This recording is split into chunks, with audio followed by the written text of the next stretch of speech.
I'm Cindy Bokser, and you are listening to the Fiber Artist Podcast, where we chat with artists, makers, and creatives who work with fiber, get to know their stories, how they came upon their fiber practice, and more about the person behind the work. Hey there, fiber loves! Thanks for joining me today on the Fiber Artist Podcast. You can get 25% off your next order at niromastudio.com using the code PODSQUAD. It doesn't matter if you've been a longtime customer or if this is your first order, get 25% off anything in the shop. I am expecting a big delivery of super soft cotton this week, along with a very special new line of bamboo rope. I cannot wait to show it to you guys. It's really special. It's got this really beautiful sheen to it, and it's just really cool to work with. It's amazing. And what else? We've got a huge color range of recycled sari silk, cotton frizz ribbons, recycled chiffon, very lush merino wool roving, and art yarns. Head over to Niroma Studio and use the code PODSQUAD for 25% off. And please don't forget to subscribe to the Fiber Artist Podcast on YouTube and give the videos a like and a comment. If you want to reach out to me and ask a question, or if you'd like to be considered to be a guest on the pod, email me at thefiberartistpodcast@gmail.com.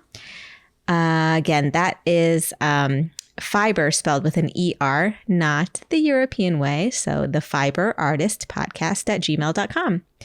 This week's episode is with Kasha Cantillo of Kasha's Craft Creation. I loved getting to know this girl. Kasha is a true macrame maven. She creates three-dimensional figures, animals, and nature scenes. I just love her work. She was so sweet. She even graciously allowed me to lecture her about some business marketing type stuff. You know how I get. Anyway, this was a great conversation, and I enjoyed it a lot. You can find Kasha online on Instagram at Kasha's Craft Creation and on Etsy by searching for her shop, Kasha's Craft Creation. Okay, well, without further ado, here's Kasha Cantillo. Hope you enjoy this episode. Oh my gosh. So it's almost 10 o'clock p.m. here. So if I get a little loopy, it's just... I'll wake you. Okay. I was like, I didn't want to drink caffeine this late because I'm like, then I'll be up all night anyway. Yeah, I know. Yeah. So, oh my gosh. Well, thanks for making time, even though I know it's late for you as well. Where are you? Believe it or not, I go to sleep around 12. Oh, you do? Yeah. Actually, I kind of assumed you were a night owl. Because you mentioned you have 3 kids. Yes. Yes. And how old are they? I have a 10-year-old, a 4-year-old, and a 1-year-old. 10.1. Oh my gosh. So you totally have your hands full. Yes. Very full. Yeah. So when do you find time to make all these beautiful creations? That's a good question. I get that question asked a lot. Believe it or not, my kids are really good.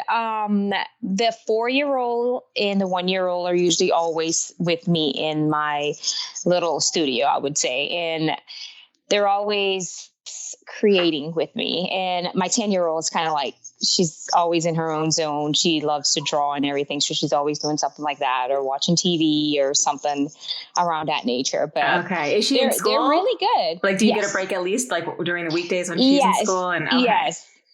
That's good. And then the 4-year-old and the 1-year-old are home with you all the time? Yes. Oh my God. I have no idea how you've managed. Are the, so your oldest one's a girl? I have all girls. All girls. 3 girls. Oh, well, that explains some of it because I'm a boy mom. Yeah. I got 2 boys and they would never allow me. No. I mean, I hate to gender them and whatever. I know that's not PC at all nowadays. But like my sister and I, when we were little, we totally would have just sat and crafted for hours and hours. Yeah, that's my kids. They love, I would always have like little pom-poms and little things in here, and they love to stick and glue and stickers everywhere. So yeah, it entertains them and it allows me to get some work done. I would usually have to take long breaks during the day. Explains why at nighttime is when I can usually work without getting interrupted. So that's why I'm a night owl. Yeah. Awesome. So tell me, like, how did you even get started with this? I realized, I was just like looking at all your pictures on Instagram, and it looks like you're doing primarily macrame. Is that correct? Okay. I can literally only macrame, even though in school I was taught how to crochet, but I do not remember how to crochet. I know how to do the little chain knot, but I can't manage to, I guess, keep the yarn on the needle. I can do it with my hand. Yeah. I cannot do it with a needle. I feel you on that. I learned macrame first, and then I learned crochet a couple years later, and I found crochet easier than knitting, but I still find macrame to be the most comfortable of all of them. Yes, like, because definitely. I can do it while I watch TV. I feel like I don't have to pay as close attention. The way that like people who are really good at knitting and crochet, they can do that with that, but I'll always miss a stitch or screw up a pattern if I'm doing crochet or knit. Right. Yeah. I literally only know the chain. So whatever I make would just be the chain. That's it.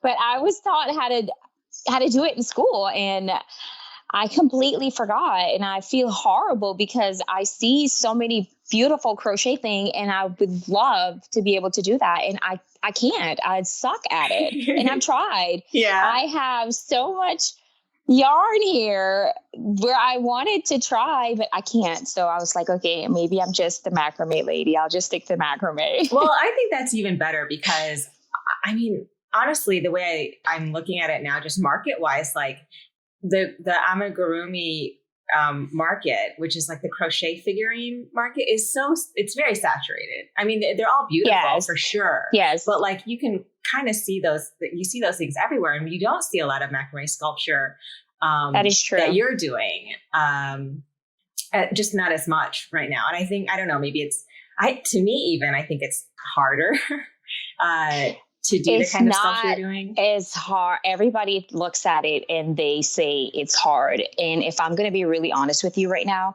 I cannot make, you know how everybody would make like a tapestry wall hanging? Mm-hmm. I suck at it. Really? Big time. Yes. Big time. Huh. I've tried and they look horrible. It looks like a 5-year-old made them. I don't believe you. I'm telling you, they're horrible. I have pictures of like the ones I would never dare to post them, but I have pictures where I tried, like, I was like, everybody makes these really pretty, you know, just a regular tapestry hangings and they're beautiful. I can't do it. I can't. And then everybody's like, how do you get the 3D? The 3D is so easy. See, that's the interesting thing about your brain. It is so easy. Yeah. I don't know. I don't know what it is. You must have some kind of this like spatial orientation thing that many of us don't have. I don't know. So tell me, my brain does work kind of crazy. Like I would see something and weirdly I would start making it in my head. Like I would start kind of like making my pattern around what I see and figuring out, okay, where to turn, what not to go, kind of making it. I mean, if I was to tell, I go to sleep at night and sometimes I have macrame dreams. I believe it. I wake up in the morning. I'm like, okay, that's what I did in the dreams. So let's get started on that. So maybe I'm just a crazy macrame lady. Maybe this is for everyone. Maybe everyone goes to sleep and wake up with it on their mind. Maybe I'm just that one person. I'm hoping I'm not just that one crazy person and this is normal, no. But I think for all the best makers, we do dream about it as we sleep. Yes. Or at least as you're falling asleep, you see you see colors behind your eyes and little patterns start to take shape. You know, if you're doing it all like, you know, many hours a day, I feel like it's a natural thing. Yes, that is true. You know, well, so tell me, how did you get started with this? Crazily, I've got started making macrame in 2018. Okay. I was a stay-at-home mom. We decided that I would be a stay-at-home mom after my 4-year-old was born, since my 10-year-old was, you know, they're kind of a little older and know how to take care of themselves. But since we were going back into the baby stage, we figured, you know, it would have been a lot easier instead of getting a sitter and everything that I would be a stay-at-home mom. So me being me, I couldn't just not do something. So I started making bat bombs and lotions and all of that craziness. I can make bat bomb, soap, lotion, anything. But I was on Pinterest and somebody made these macrame lantern. It is the simplest. It had little square knots and it was little mason jars in it, little blue mason jars. And when I saw that, I was like, this is so like, how is this even done? I then went over to YouTube and I just searched up macrame, and then all of the videos of the basic macrame knots popped up. And there's this one old guy with this really thick cord showing how to do the basic knots. So I can say he who taught me how to do macrame, that's where I kind of like, he showed how to do, the square knot, the half hitch and everything there. And I just went from there. And afterward, I figured out that I sucked at making a regular wall hanging. So I was like, there's got to be something else. And then I ended up making a little box. And I was like, this is so much easier than doing the wall hanging. And I guess it just started going from there. And it just went to where it's at now. Wow, I see things and I'm like, I got to make that. I want to make that. That's fascinating, the way that your brain went in that direction. Do you remember the first piece that you made? Like the first sculptural piece that you made? The first sculpture piece that I made, I want to say it had to been something oceany, but I don't exactly remember what it was. I really do think the first thing I did make though was the little square, because it was like a little square box. Mm-hmm. I want to say that. And then the first actual piece that was something other than a little square I think it was a jellyfish. Okay. Yeah.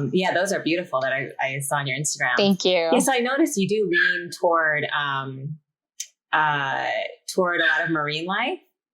Yes. Does that have a special significance for you, or do you just? Oh, it definitely does. I was born and raised on a tropical island called Roatan.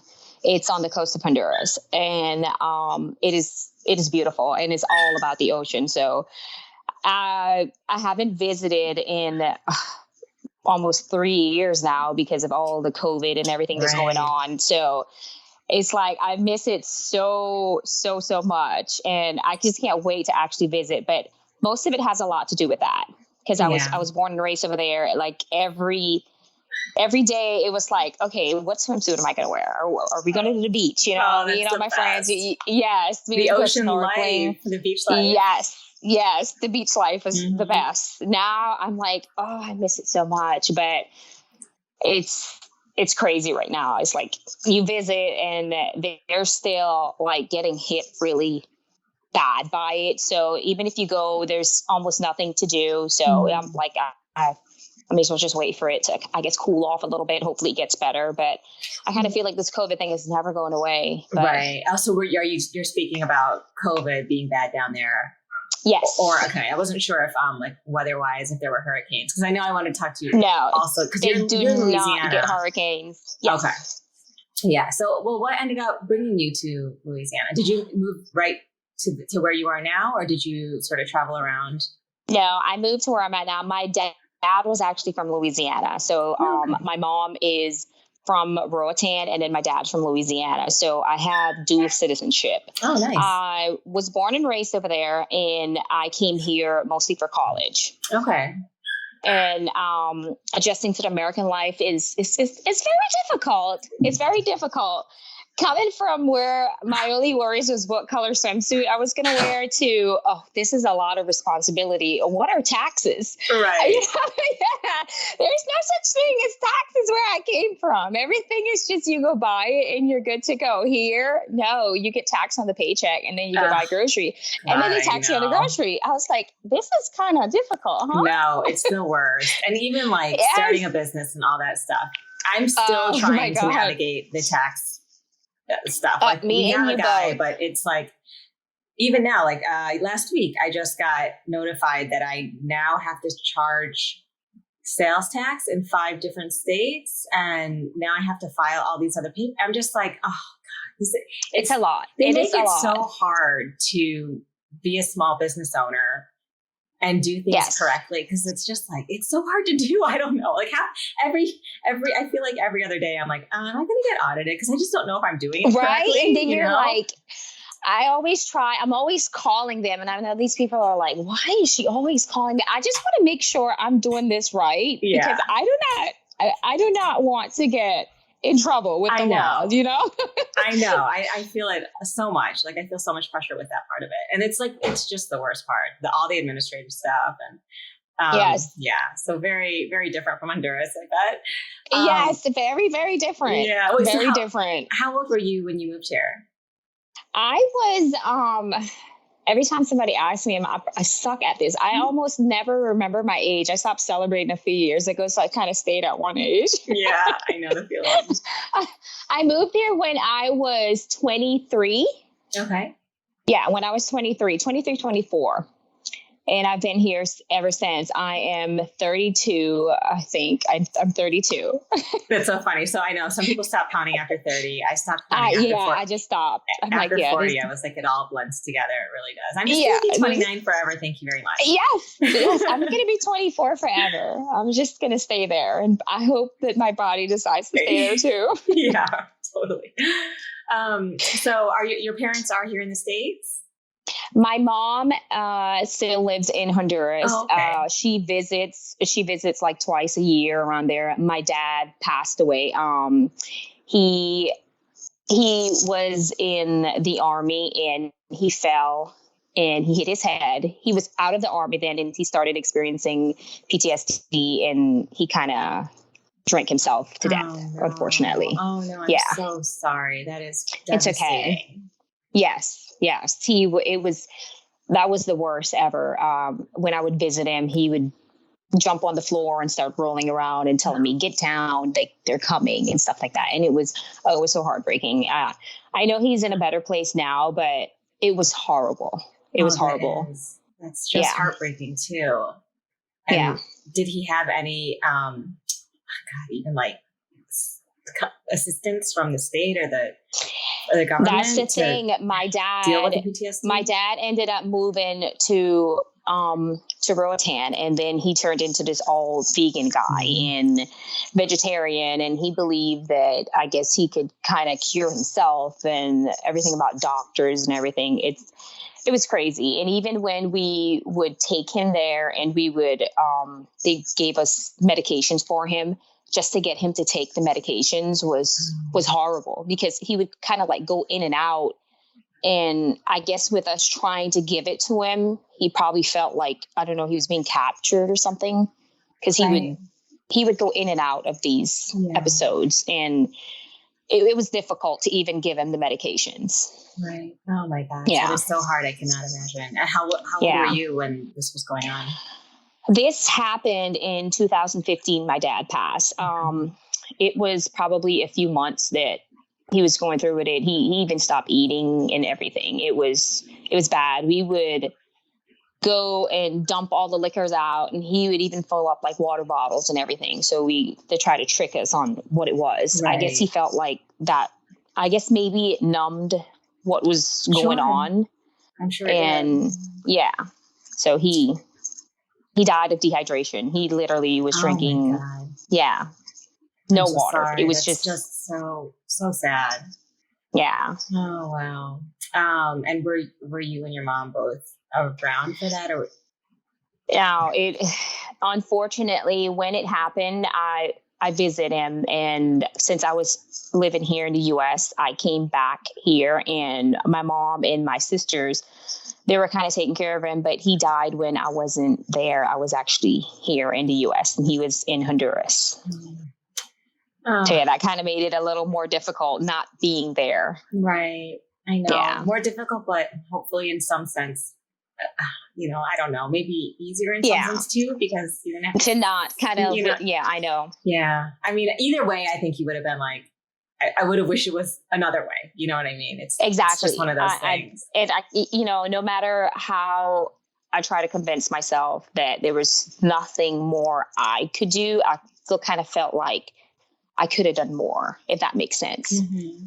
Yeah, no, I know. And I think that is very common. And, I actually recently had a friend commit suicide, and, she was someone I hadn't been in touch with for a few years. So I wasn't so close to her, but one of my friends was her best friend, and she was with her for all of it, like the whole last 6 months where things started getting really bad. And, I think mental illness in general, it's just one of those things at like where, and my friend keeps saying like, you know, she wishes there was more she could have done. She had her admitted to, you know, to a hospital, and they did all these things. And she just keeps saying like, you know, I could have tried this and I could have tried this and I could have talked to her about this. And, you know, but there's no way to get her brain out of whatever it was in, you know? Exactly.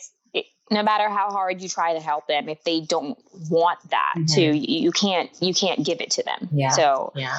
And even sometimes if they want it, they just, the brain has gone through what it went through. Right. You know, it's, so it's one of those things you can't control the choices people make. And exactly.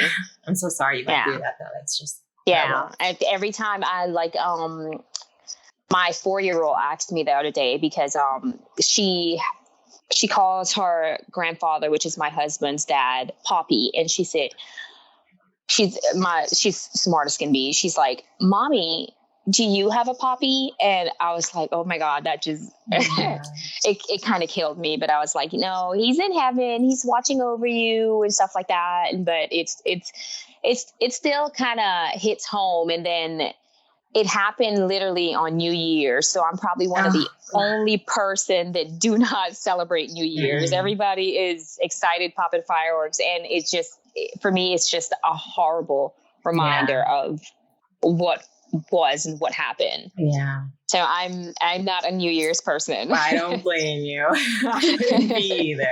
Yeah. Oh, it's so hard. I'm so sorry. Does working on your macrame help you at all? Like, did it help process things? I mean, I guess it was a few years later that you picked it up. But... It was a few years later, but macrame is, I mean, it helps me with even my crazy day-to-day life. Macrame is, I can say macrame is literally therapy for almost anything. Like, even if I'm having a bad day and I do macrame, it's kind of like it all goes away because then my mind is mainly focused on what I'm doing and not what's going on around me. So yes, I love to macrame. I literally love to macrame. My doctor told me, he said, you're going to be, I don't know what's going to happen to your finger later on in life. Don't let them scare you. It's fine. I was like, don't tell me that. I said, this is exercise. Yeah. Right? A body in motion stays in motion. So fingers in motion will stay in motion. Yes. And I mean, don't you see, there's all those 85-year-old grannies knitting still. Right. Exactly. Yeah. Whenever I always forget whenever I do, because I do about 3 shows a year. I would always get the grandmas in there. Oh my God, I used to do this in the 80s. I'm like, okay. You're like, now the way I do it. I always fake that, but I would never say it because it's me. But I'm like, or somebody would walk in and go, oh, my grandmother used to do this in the 80s. Right? I know. I get that comment so many times. Like, I get that a lot. I mean, my mom even said, like, cause she did it in the 70s. And she's like, she did? Yep. She did macrame and she weaved and she knits and crochets, but she marvels all the time that it's all still back. And, you know, that I have like macrame plant hangers hanging around my house. Cause she had one of those giant ones, you know, like those big cascading layered ones that are like floor to ceiling. Actually has one. My grandma has one. Yeah. When I saw my grandma, I said, cause I call her Mommy. I said, Mommy, where did you get that? She said, that's been hanging there for years. I was like, how did I not notice that? That's not been hanging there for years. But I was like, there's no way somebody probably gave this to her. She found it in the attic or something because it is beautiful. And I mean, it is giant. I'm like, who did that? And then it got blue beads and everything on it. And then she just has it hanging outside with a little plant in it. And I'm like, you know, you got to take the plant out to water it. She's just watering it. And I was like, you know, you got to take the plant out. No, I've been doing this for years. She said, I was like, what kind of cord is this? Well, of course, it's probably, you know, whatever. It's the jute rope. Yep. That's what it is. Yeah. I was like, maybe they last longer, but I mean, I'm pretty sure you got to take that plant out to water it. So but no, it's still there and she's still watering that plant. So I don't know. I don't even remember the one that my mom had. I just saw it in a photo like a couple years ago. My sister sent me this photo of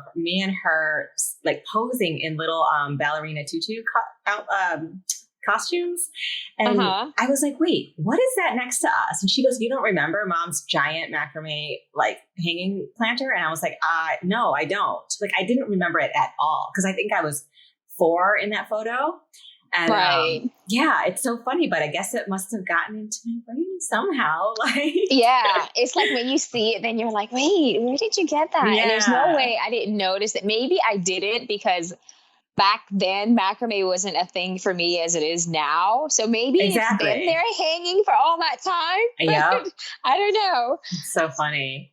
Can we talk about your creative process a little bit? Yes. So how do you figure out, does it just like come into your mind what you want to make next? And also, do you plan out how you're going to start it and like what part of the animal you're going to start with?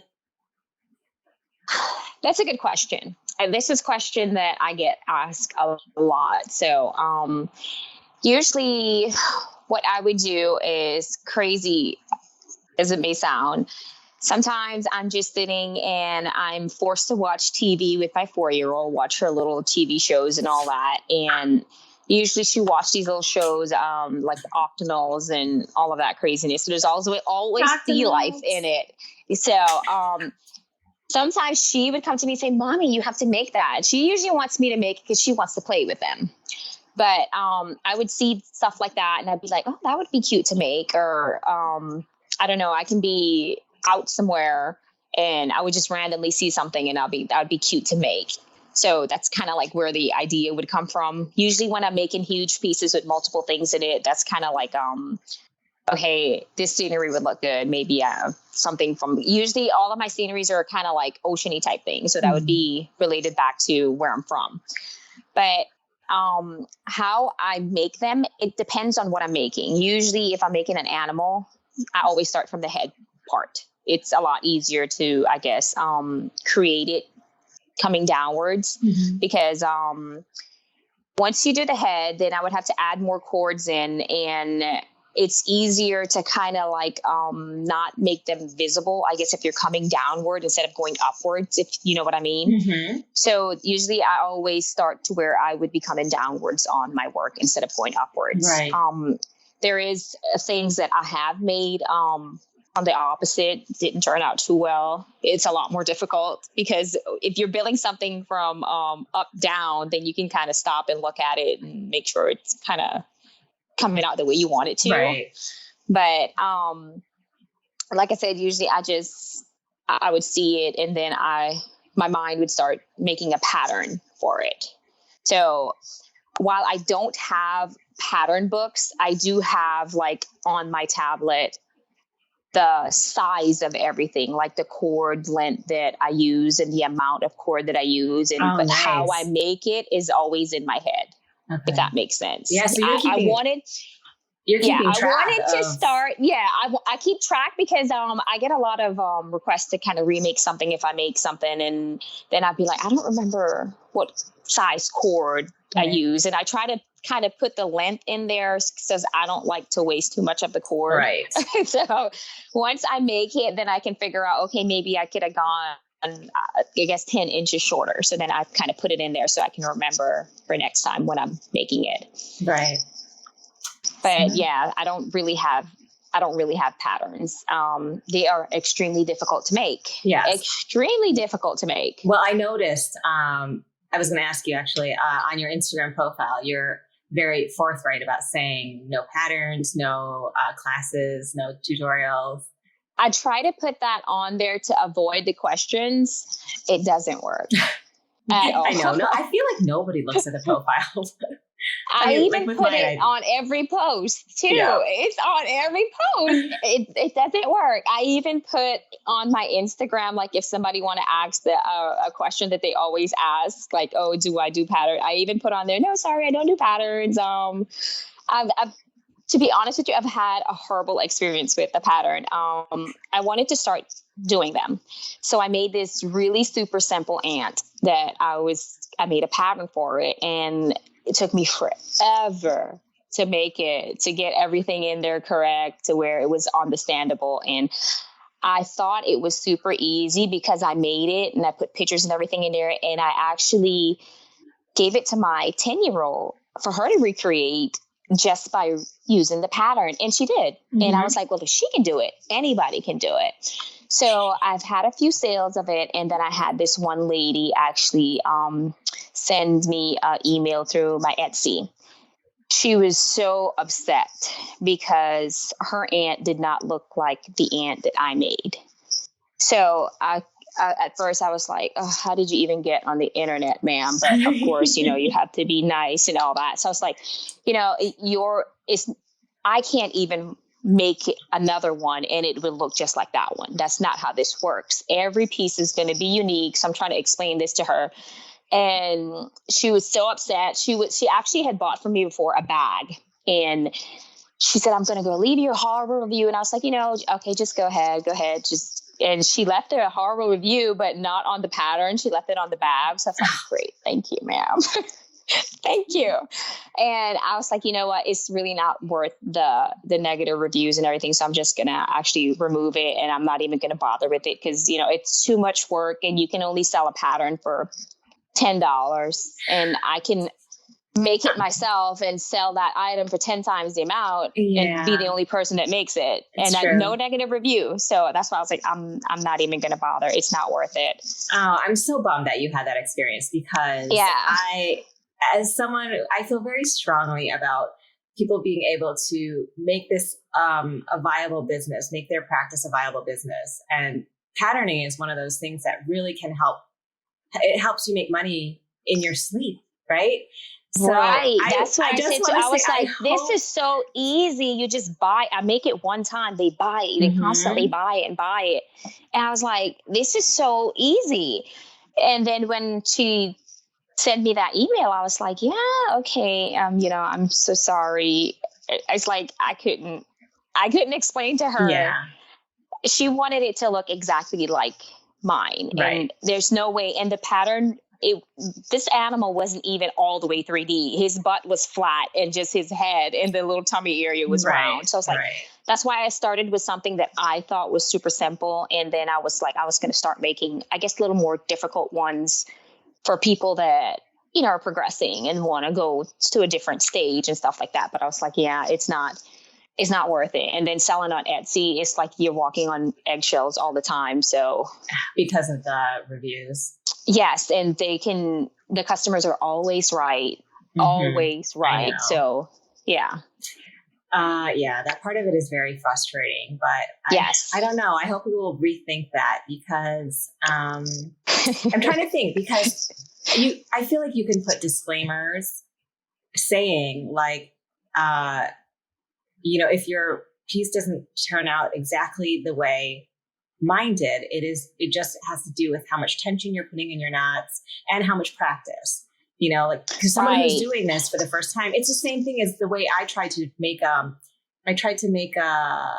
dinosaur crochet thing. And I mean, for God's sake, it was horrible. Okay. It's like, I didn't blame the pattern maker, Right. That's it was so bad because I didn't understand what I was doing, And then the thing is, she did say too, that this was the first time she was trying macrame. And I was like, oh no, you don't start. Why would you pick this to be the first time? Why you didn't go on YouTube? Like every normal first time person, go and learn what YouTube has to teach them for free first. Yes. At least that's what I would think. But she decided, because she followed me on Instagram, and I guess she just wanted to go with that. But I was like, yeah, it's not worth it. I'm so sorry. I can't really help you. Yeah, I would. You know what I would do if I were you is do things that are just slightly harder so that you can call it intermediate.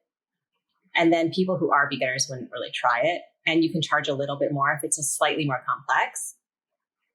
Do you know what I mean? And you can say like, this is not for dead beginners. Like it's, you have to have basic knowledge of, your square knot and your double half hitch, whatever.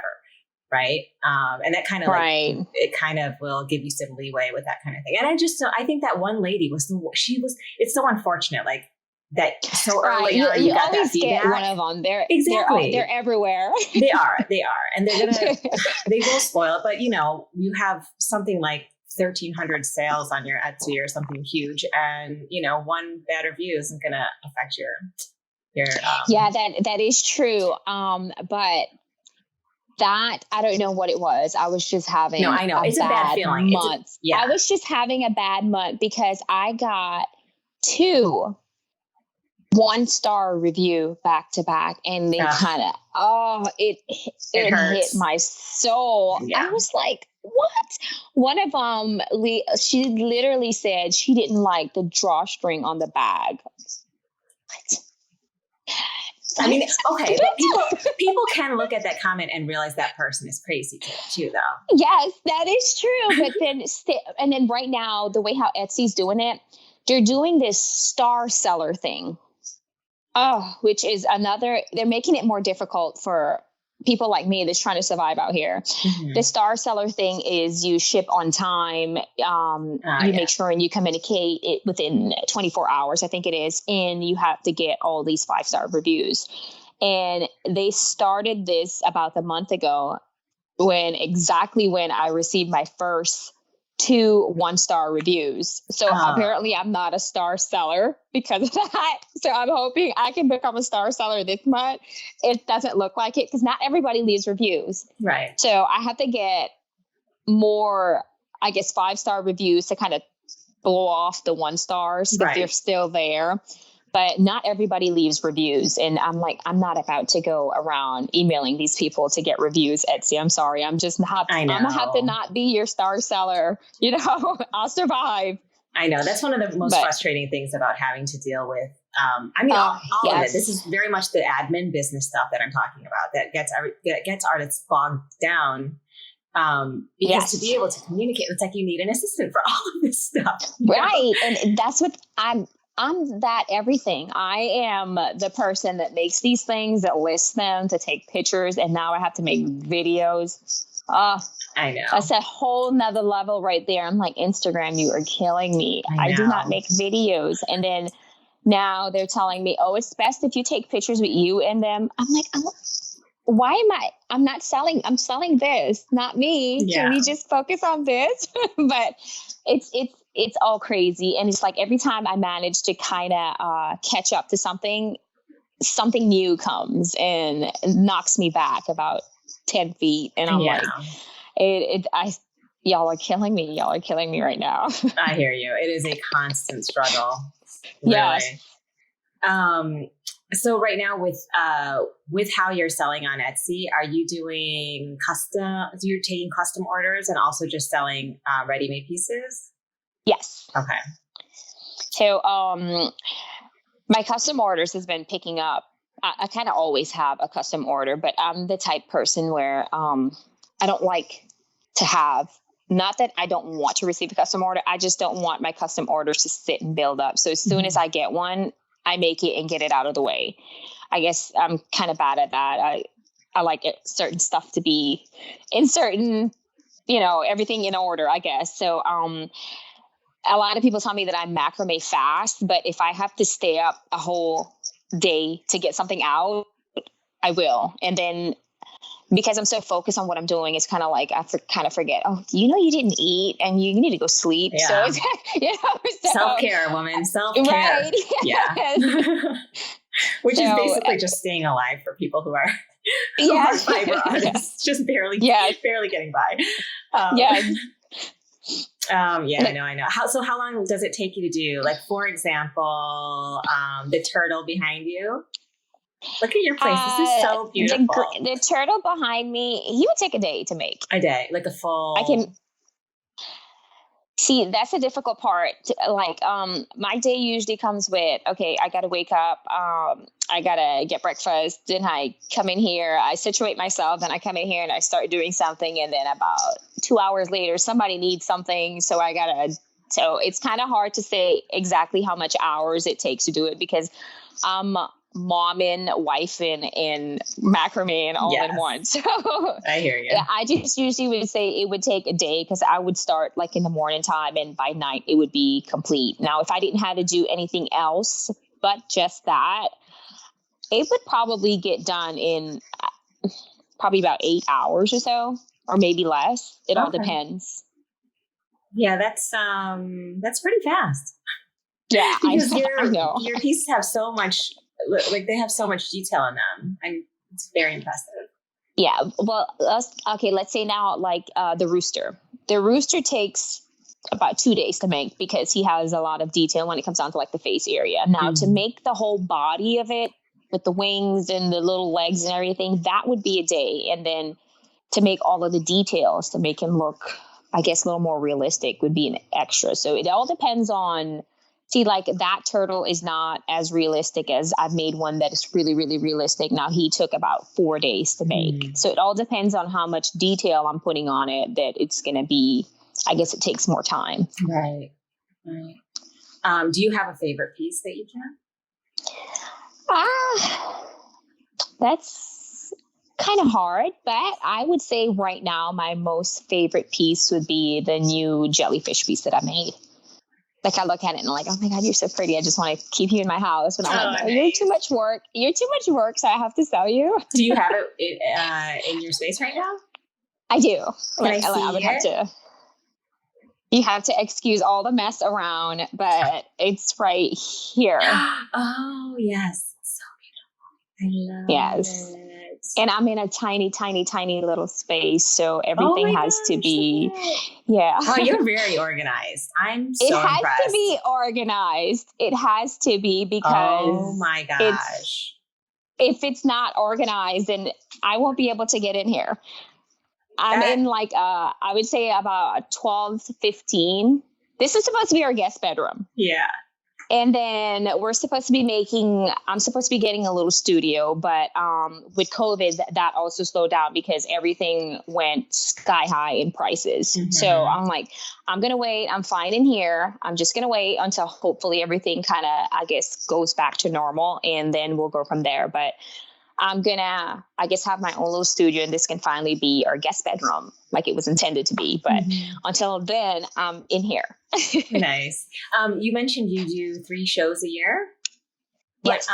Which are they local or? They are a local show. I've had, now I guess I'm kind of getting out there a little more. I have a lot of people reaching out for me, like from different state and stuff that they want me to do them. I've even had them offer me to go and do it. But I'm like, yeah, you see, the problem with that is that I'm not going to be coming alone. I'm the babysitter and everything else. And in order for that to happen, I have to have a babysitter for a couple days. Yeah. Yeah. That would be crazy. So unfortunately now everything is local shows. I've done a ton of them before, but they are so tiring. Yes. To go and to set everything up and put a tent up and all that. Yeah. Yes. And then I had to do it by myself because if my husband tries to set something up, it's a disaster. And he's not delicate with things. He just looks at it like he tells everybody that, oh no, my wife ties rope. That's what he, yes, that's you my have to profession. Train him to say that you are a fiber artist. I've tried. He is a country boy and I tie rope. Oh so my I'll just leave it there. I'll leave it there. So funny. Yes, that's what I do. He's like, but they're really nice. Like she can make animals out of the rope. He tells his friends that, and then they come in here and they're like, "Are those binders?" He's like, "No, they're rope." This is such a typical husband response to things. It's so funny. Yeah. But that's what he tells everybody, that I tie rope. So I'll just leave it there. So funny. So you've been doing this now, I guess, 3 years. 3 years. Where would you like your business to go? Like, what would you see? What would you like to see for it in the near future? What I would really, really love, and like I know for sure I'm going to work really hard to get there. I will one day. I'm just not sure when, but I would really love to start making more of large pieces to be, I guess, instead of making little bitty things, something huge and large to be displayed in, I guess, huge areas. I've had it's like full installations. Right. I've had a art gallery reach out to me about a few months ago, and I made some jellyfish for them, and they're putting them in the glass box and everything. And but I'm still waiting. I guess they take a lot longer than it because it's been a few months now, but they had to put them inside of the glass box, and then they were going to this art gallery is in Texas, and then from there they were going to go to Florida to be installed and everything. So I guess the moving from one area to the next it kind of takes some time, but they were going to put them in a glass box, and I guess they had to figure out exactly how to put them in a glass box because they wanted them to kind of look like they were floating up in the glass box, and then they would be randomly hanging. Yeah, I was like, that's going to be so cool. But I'm still waiting to get these pictures because I'm like so excited, and I keep texting the lady that works. I'm like, did you get the pictures yet? She's like, I'm still waiting on pictures too. They're taking forever. I'm like, no, but so is it? I'm still waiting. Is the show up or the one where they're installing it in Florida? They were installed. I don't know exactly where they were installing it in Florida, but the art gallery in Texas is called Dallas Art. And I know they were the ones that were going to put them inside of the glass box. And then they were going to send it to some art. I don't really know where. They weren't too specific, and I was too excited to even ask. I was like, art gallery, yes, right? Like an art gallery, yes, I can definitely do these jellyfish for you guys. Oh, that's awesome. I took forever doing them because I wanted to make sure that they were all perfect. So I was like, this is going to scream, she made this. So if somebody else sees it, I have to make sure that it looks perfect like that. And I was like, they were like, oh, do you want us to put the name on the box? I was like, I'd love for you to put the name on the box, but I'm going to make sure and put my label on it too, just in case. Yeah. But, yeah, I had to make sure that they were like all perfect, just in case. So hopefully, fingers crossed, it works and we go from there. But so far, I've pretty much gotten the largest order I've actually gotten, except for the art gallery. It would be the I don't know if you saw it. It was like this really large ocean theme with the it had jellyfish. It had an octopus and fish. Oh, I saw it. And, yeah, it's beautiful. Except for that, I've the wider one. I saw there's two. Yeah. There's one that's like situated around a ring, and then there's another one that's much bigger. Right. The much bigger one. I've made a couple of those already for different people. Oh, very nice. So yeah, those would be so far my largest pieces that I've made. Okay, great. That's awesome. Yeah. Have you ever submitted your work to Fiber Art Now? Because they have a yarn rope string call for artists right now.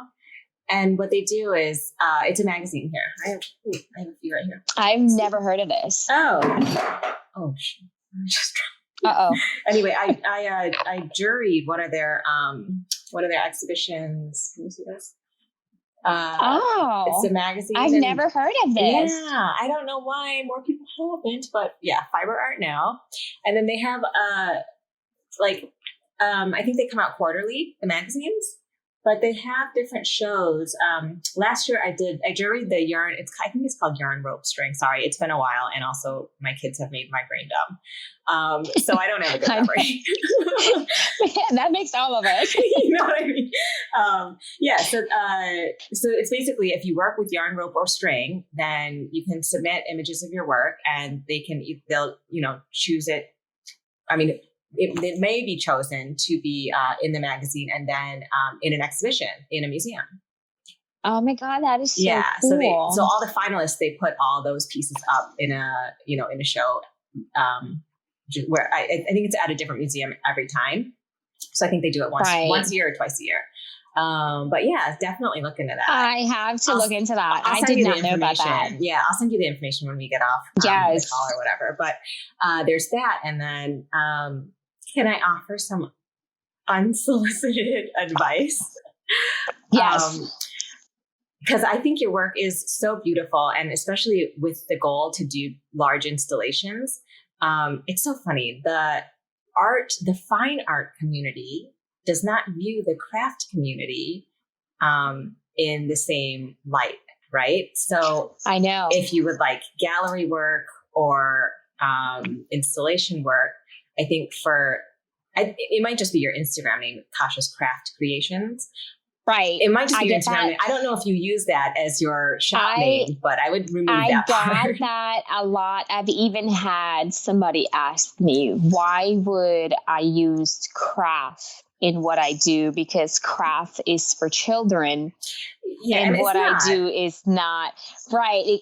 See, I guess my definition of craft would be, handmade things. But for a lot of people that don't do stuff like this, it doesn't. Crafts is just a little pastime, something you do, gluing spaghetti noodles on a piece of paper, maybe type thing. So I've had people ask me before that maybe I should just change the name to it. And, then I guess people would look at it different. But believe me, this is a better name than my first name. This is my second name. My first name was Kasha's Homemade Goodies. Horrible name, because it sounded like I made cookies or something. And I've had a lady walked up to me when I first had that little name, when I first started, and when I had my little wall hangings, that they were horrible, and everybody was like, "You should sell it." I was like, "I'll definitely try." So I did a little craft show, and I've had a lady walk up. She said, "I'm looking for Kasha's Homemade Goodies." Then she walks in. She said, "Where's the cookies and cupcakes?" I was like, "There's no cookies and cupcakes." She's like, funny. "Oh, this is a cookie and cupcake name." I was like, "She's so right." It does sound and like I baked changed goods. it. I changed it. And then I was like, I have to make sure that it's something good. And then I was like, well, I will be making craft, handmade stuff. But I've been thinking about it a lot, and usually everything, like if you want to find me, everything is Kasha's Craft Creation. My Etsy, my Facebook, which I'm barely used, my Instagram, my now TikTok, Pinterest, everything is Kasha's Craft Creation. So I kind of look at it too that, okay, maybe to look at it and go, okay, she has craft, but what she's doing is not crafty. Like maybe that'll help change the name somehow. I don't know, but I've had people tell me that. I mean, I would just go with Kasha Cantillo or art by Kasha Cantillo or Kasha Cantillo. Right. That's what I've had them tell me. Yeah. Right. I mean, at some point, and you can actually have your Etsy up, but also have a standalone website, like a Squarespace site or something like that, where you just have, where it looks super clean and just like your best work up, and you just have it be your name, like KashaCantillo.com. Right. Yeah. I've been looking into that. But it's like, oh my God, you got to keep up with so much different things. And I was like, I actually went ahead, I purchased my domain and everything. I just have to get everything together to get that. Yeah. I mean, for now, even just put like your 5 biggest and most favorite pieces that you want to show. Like you wouldn't have to show every little, or like every kind of animal. Because I got a lot of little bitty things. I would do the stuff that looks like it could eventually be an installation. Right. You know what I mean? Right. Yeah. And those just big, like high resolution images, and where it was like one per slide. Like if it's a slideshow, just do like one per page or whatever. And then that could just live online, and you don't even have to do anything with it. You know what I mean? Exactly. It's not something you have to update all the time. But just to have like a different kind of presence online. I know. I'm just adding things to your list, which is no, go ahead. So annoying. Believe me, my list, add it all on there, girl. My list, I got a lot that I have on this list that I need to get done, that somehow I always end up, the list never ends. It's like every time I knock something off of my list, then it's like 2 or 3 more things get added onto the list. I don't know how that happens, but it happens to me every time. But my list is a never ending thing. Yeah. But I was actually having a conversation with one of my followers. She does, I think she does punch needle. Mm-hmm. And she sent me a message because she wanted to change her name on hers. And I was like, go for it, girl. And I was like, I really wanted to change my name too. She's like, no, your name is so lovely. You should ask. Like, you sure? I mean, it's Kasha's Craft Creation, I was like, maybe I was just going to knock off the Craft Creation and just do Kasha's Art or something like that. Yeah. And she's like, no, she said, think about it. And I was like, I would just wait and think about it. She did change her name and everything. And she's got it, her name. And then she put like art to the end. And I was like, it definitely, because what she had before was something in French. And I was like, I don't know even know how to pronounce it. Like, I wouldn't know how to pronounce it, but she did change it to a different name. And I was like, I think it's best if you change it now before, everything. Cause for me, the whole Instagram thing kind of went really fast. Yeah. And it was kind of like, I was still trying to learn everything about it. And I guess everybody started sharing it. And then I started to gain a bunch of followers and stuff. So I was like, still, oh my God, this is crazy. And I was like, I've been having my Facebook page forever. And I just got, I got like 800 followers on my Facebook page.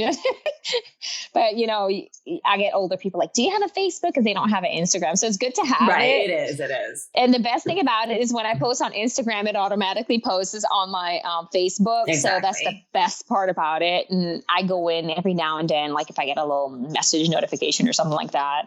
But well, it's not too late to change the name, and you don't have to change it everywhere. Right. I would say like Instagram, and then when you put up your standalone website, like those two things, as long as you have those that represent like a more sort of elevated version. And I'm not shitting on craft. I think craft is great, but I think if your goal is to do museum work or gallery work, then I feel like you might want to take it out. Right. Yeah. But I've been thinking about it for like really, and I was like, you're really going to change your name again? Yeah.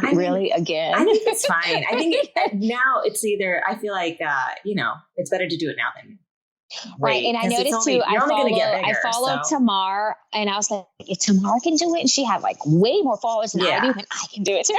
Plus, we're talking about it on this podcast. And so at least, I don't know, approximately, 3,000 to 4,000 people will know that you're changing it. So eventually, I'm not saying you're doing it tomorrow, but just people, keep your eyes open for a change. Remember, in the future. y'all, I might be changing my name. Y'all can still find me. Yes. But yeah, I've been thinking about it for quite a bit too. And I was like, oh my God, that means I have to change everything. I got to do business cards, which I was thinking, because when I did order like my little business card and my little posters and all that, they all have that name on it. And I'm kind of close to running out. So I was like, I'm going to run out of those before. Right. I would do that before you have to reorder. Right. I was like, let me run out a little bit more on these before I go ahead and order some more. But I started to get in the habit too, instead of like on my business card and stuff, instead of putting, Kasha's Craft Creation, just putting my name and everything on there too. It's like, because I've changed the name before. So I was like, then I had to get rid of all of those that I already paid for. So I kind of got in the habit of just doing the name and everything on there and just put art, whatever, so that they can know, even though half of the, the business cards you give out, nobody's going to actually give you a call on them. But, yeah. I know. That's so funny. My husband and I were just talking about because my last name's Bokser, but it's spelled Bokser, and everybody says Bosker, or I've heard Boker. Like, people just don't read. So I was like, babe, why can't we just change it to an X? I'm like, he's like, I know, I wanted to ever since I was little, like da. But he goes, but now we would have to change. I mean, we would have to change mortgage and everything, deed, not just like your license. It's everything. Yeah. So I was like, no, you're right. Just I've learned to live with it. I've actually had people call me Kasha. Sometimes I go to like a doctor's appointment and they say Keisha. I was like, she's right here. I've gone to, because I'm like, how do you get that wrong? It's Kasha. I know, it's that's phonetic. It. Yeah, that's it, girl. Come on, you can do this. But I've learned to just roll with the flow. And they're like, oh my God, I pronounced your name wrong. It's okay. I know you meant me. I know I was the only Keisha in the room. We're good. But I've even had them call me Sasha, which made no sense. It's a K and an S. I know. But, people just don't read. Yeah. So I just go with it. I know. Gosh, well, I know I just went off on all the ways you should change your business. I'm sorry. I hope it wasn't like, no, you did not. Because it's motivating. I'm kind of glad you brought that up though, because it's been something that's been there. But then I was like, I feel like to do it now would be so, like, kind of like, should I do it? I want to do it, but should I do it? And then now that you're bringing it, I'm like, maybe she's right. You need this is a sign. You need to get it together and do it now. Yes. I think it is a sign because you and I have never talked about this, and we've never talked in general. So right. I've only talked to one person about changing my name. And usually when I go like to my husband, he just go, yeah, babe, whatever you want. I'm like, that's not what I'm looking for. I mean, yes, but that's not what I'm looking for. You know? So I mean, simple is best. Fiber art by Kasha Cantillo, or just art by Kasha Cantillo, or just your name, Kasha Cantillo. I think is right. Am I saying that right? By the way, is it Kasha Cantillo? Oh, Cantillo. I thought it was going to be Spanish. My husband is Italian. Oh, yes, he's Italian. Good God, you didn't even correct me. Now I feel like a fool. No, see, you see what I mean? I just go with the flow, girl. Okay. After all of that, saying people can't read, I totally just assumed it was Spanish last name. Oh God. No, you're good. Believe me, you're good. I've gotten worse. It doesn't really matter. Okay, Cantillo. Well, now when I introduce you in the beginning, I will get it right. There you go. Fucking A. All right. All right. Well, anyway, it is now getting pretty late. So yes, I can tell you're getting there. You're up with a night owl. I'm so sorry. This is the only time that they wouldn't be in here climbing up on walls. Believe me, I had to do it when they were out. So. I know. I put my kids to bed and I was like, don't say anything, like, because they scream like for another 30 minutes. They're like throwing balls in the room and like hopping off the bunk beds, and you can hear them banging. I'm like, listen, I have a podcast. So you guys have to be very, very quiet. So they did all right. Anyway, Kasha, thank you so much for speaking with me. I'm so happy that I got to get to know you more, because I haven't really on Instagram much at all. So thank you so much. Thank you for having me. This was actually pretty fun. I was kind of nervous at the beginning, but it was pretty nice. I did good. You did very good. Thank you for opening up and talking about your dad and all those kinds of things. It's hard, but it's so wonderful to get to know you more, and I'm excited to see what you do in the future. Yes, fingers crossed, and you'll see that name getting a little. I really hope that I've planted some seeds in there for more seeds. You did. I really appreciate it. Yeah. All right. Thanks, Kasha. Check the show notes of each episode to get the website and Instagram for each of the fiber artists I speak with. Be sure to give them a follow. And you can view video from this podcast on niromastudio.com/The Fiber Artist Podcast. If you enjoy the Fiber Artist Podcast, go to Apple Podcasts to subscribe, rate, and review. Thank you for listening.